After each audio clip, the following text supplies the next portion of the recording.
Bonjour, je suis Jean-Marie Jeune-Matthews, je suis le cofondateur de Giscard et le CPO.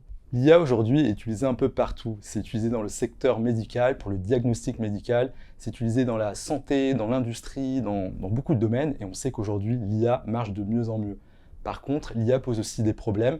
Alors ça peut être des problèmes autour de la discrimination, hein, on parle souvent des biais de l'IA, mais ça peut être aussi des problèmes autour de la vie personnelle, ça peut être des problèmes juste simples à cause des erreurs et des bugs posés par l'IA qui peuvent causer des pertes de revenus pour les constructeurs d'IA.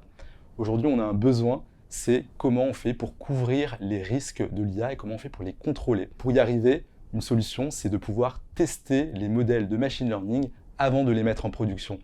Et en fait, c'est pas facile de le faire parce que aujourd'hui, dans le monde de la recherche, il y a beaucoup de gens qui essaient de réfléchir à comment on peut tester l'IA, mais ils n'y arrivent pas forcément parce qu'il y a beaucoup d'effets de bord à cause de l'IA, il y a des problèmes parce qu'il y a des scénarios de tests qui sont infinis.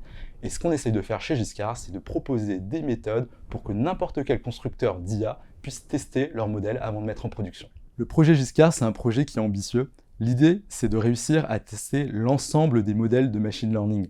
Alors ces modèles-là, ça peut être des modèles de computer vision, donc des modèles qui portent sur les images, comme par exemple dans le diagnostic médical, qu'il faut réussir à tester, mais ça peut être aussi des modèles de langage, comme le fameux exemple de ChatGPT, qu'il faut réussir aussi à tester.